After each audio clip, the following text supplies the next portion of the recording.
Ciao amici di Bocconi TV. Oggi Rhapsody è qui con Federico Cesari, Rocco Fasano e Ludovico Bessegato, che sono attori e registi di Scam Italia, la webserie di Team Vision che vede le vicende di un gruppo di 17enni di Roma. Qual è stata la sfida più grande nel dirigere e nell'interpretare dei personaggi che comunque si trovano in una situazione delicata come può essere un coming out oppure un dubbio sulla propria sessualità? Ok, beh, la difficoltà principale era mettere a loro agio, come avviene in realtà in qualunque volta che tu devi creare un rapporto molto intenso tra due personaggi e devi fare in modo che, pur fingendo, lo spettatore abbia la sensazione che questi due personaggi sono davvero attratti l'uno dall'altro, innamorati l'uno dall'altro, e non scatta, come dicevamo anche prima, deve scattare una chimica professionale, un'intesa umana. E quindi da regista tu devi provare a facilitare questa cosa e allo stesso tempo sperare che avvenga naturalmente. Devo dire, il grosso merito è stato loro. Non abbiamo fatto particolari lavori, particolare training, queste robe che si fanno, che si dovrebbero fare, che non abbiamo assolutamente fatto. Abbiamo fatto una partita, abbiamo fatto una partita ping pong sul mio terrazzo, anche abbastanza imbarazzata, tipo simpatico, sì, dammi una birra, tutto. Io, Dio mio. Siamo messi era la persona più scarsa che abbiamo incontrato a ping pong. Tu, mamma mia. Abbiamo dei video, un giorno li faremo vedere. Certo, sicuramente. Ecco, quindi insomma, per la ping pong era stato un grande inizio. Io ho pensato, vedi, tutto quello che ho fatto per creare chimica da questi due ragazzi, invitarli sul terrazzo a giocare a ping pong con un gelato che non hanno neanche voluto.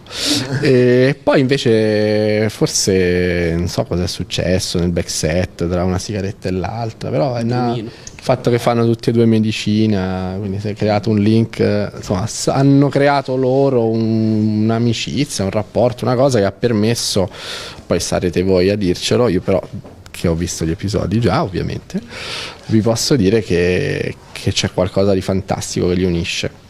Sicuramente, come diceva Ludovico, la sfida più grande è stata cercare di rendere qualcosa di vero e di raccontare quindi senza filtri la storia di questi due ragazzi, senza cercare di cadere nello stereotipo, perché è molto facile in queste condizioni cadere nello stereotipo, però diciamo che abbiamo trovato le migliori condizioni perché Ludovico ci ha messo a nostro agio, e anche il buon Rocco mi ha aiutato molto, perché trovare comunque una persona dall'altra parte che sia in grado di metterti appunto a tuo agio, farti lavorare bene, è difficile trovarla, e io sono stato molto fortunato. Per me è stata assolutamente la stessa cosa, nel senso, vabbè, Ludovico è un burattinaio sapientissimo, quindi ci ha diretti in maniera molto molto sapiente, e per cui è risultata funzionale. Burattinaio mi ritrovo.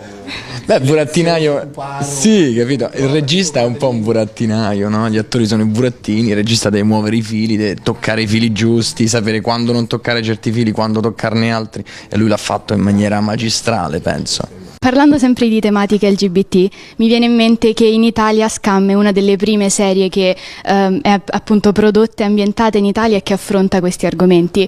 Quindi volevo chiedervi, secondo voi, quanto è importante rappresentare una prospettiva così inclusiva, soprattutto in serie per i giovani fatte da giovani? Ok, stavolta prendo il microfono. Okay.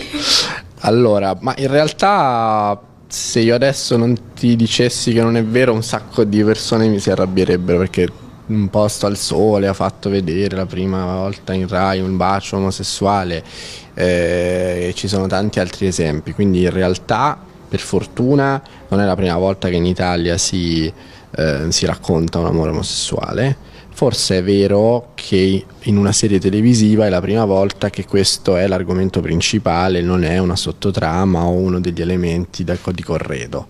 Tutta questa rappresentazione di questa realtà permette al pubblico di abituarsi al fatto che sia normale. La cosa che secondo me Scam Italia e Scam prima di noi ha fatto, e che trovo invece forse l'elemento più nuovo, è il fatto di raccontare l'omosessualità non come un fatto drammatico, non come un fatto che produce nel proprio mondo affettivo grandi conflitti, problemi, genitori impazziti, bulli a scuola che picchiano, cioè provare a raccontare per una volta questa cosa come un fatto che certamente produce nel protagonista delle domande, delle piccole crisi identitarie, ma che abbiamo tutti, a qualunque adolescente, anche su altri argomenti che non siano il proprio orientamento sessuale. L'ultimissima richiesta è per Federico. Ci puoi dedicare un Azzozzoni? Azzozzoni!